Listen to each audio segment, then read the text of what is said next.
Hi, good afternoon, Minister Lecce and MPP Logan and Daisy. This is Lane from Yes My Radio. The question I want to ask, the gentleman already asked, so I switch to another question. My question is, according to the new renovation energy plan, if the resident the plan will start on January 28th. So if the resident want to apply right now, is there any options or windows open to them to apply ahead of time? Thank you. That's a very good question, because you just reminded me what I forgot to say. Okay, so right now, the program will officially launch, yes, on the 20th, the end of the month. But today, any Ontarian, any person who's a homeowner, a condo, a home, whatever it may be, cottage, a farm, they can apply. They can go to saveonenergy.ca. That's www.saveonenergy.ca. Right now, you can sign up today.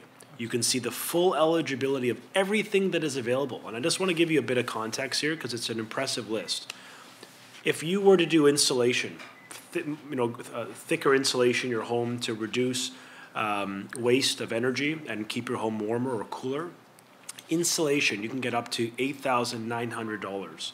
That's a third of that cost, up to $9,000 in your pocket. So you apply online, you put it's an easy system to put your receipts or the receipts online, and within 60 days maximum, you're going to get your money back. And so it's a simple process. We made it as simple as possible, straightforward, clear, maximum number of days. So you're not waiting 7 months to get your money back.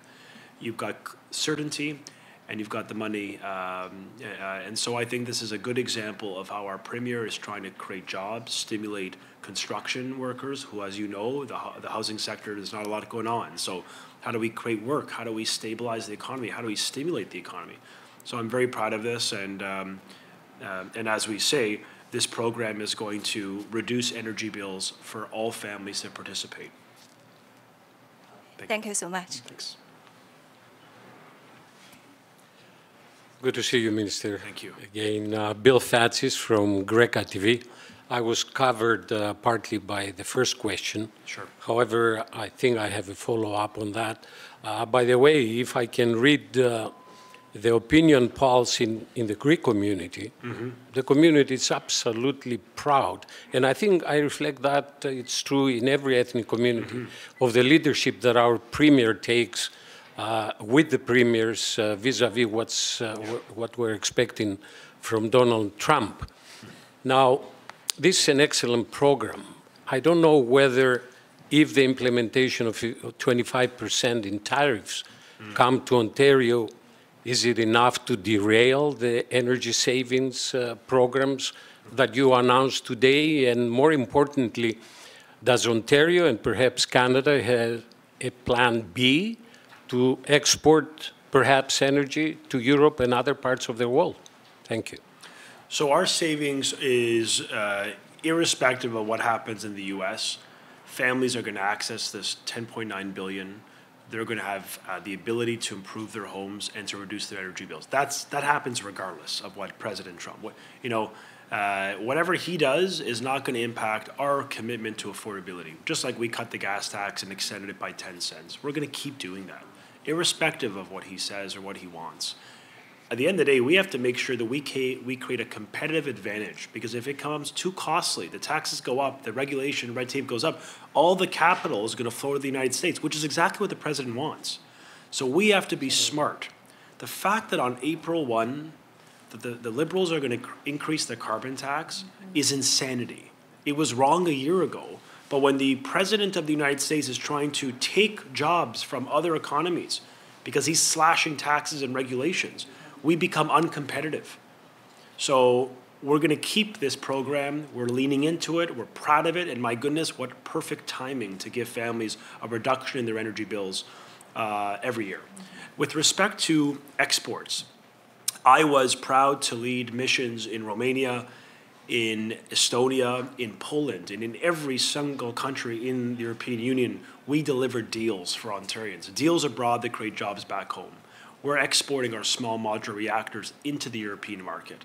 Poland, Czech Republic, Estonia have all expressed interest, and we signed commitments to export our Canadian technology into those markets. So you make an important point. The plan B is a wake-up call that we have to diversify our export markets. We cannot just depend on one massive economy to the south. We need to smarten up.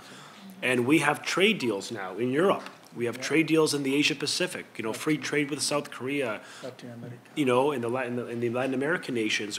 These are very much emerging economies. So we are working hard. Minister Fidelity has been working very hard to diversify our trade so that we're not dependent on one buyer.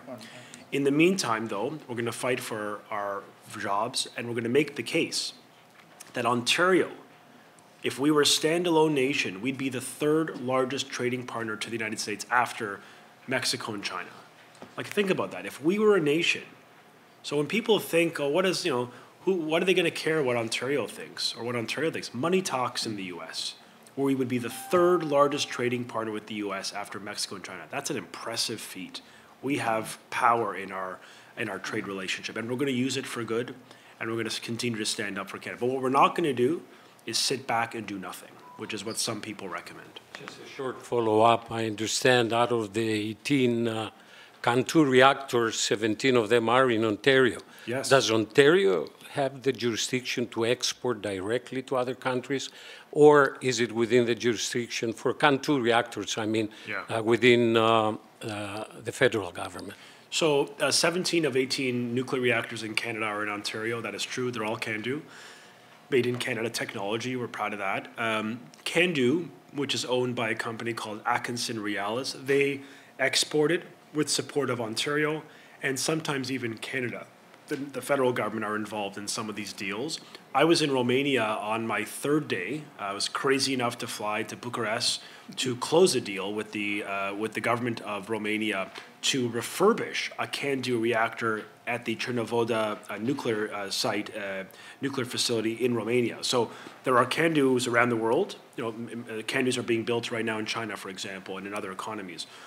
We in Ontario are refurbishing the global fleet. So it's amazing. It's like it's when we sell the technology, when we build it, we do well. Then we refurbish it, we do well. We maintain them, we're doing well. Jobs back home. When we refurbish the CANDU reactor at Pickering, and likewise at Darlington, 96% of all the supply chain we use for the refurbishment were made in Ontario, not made in Canada. Ontario businesses, 96% for that. These are like multi-billion-dollar refurbishments. So think of the jobs in the supply chain. That's why we're pro-nuclear. We're for affordable options. We're for reliable energy. We're for clean energy. And we take an all-the-above approach.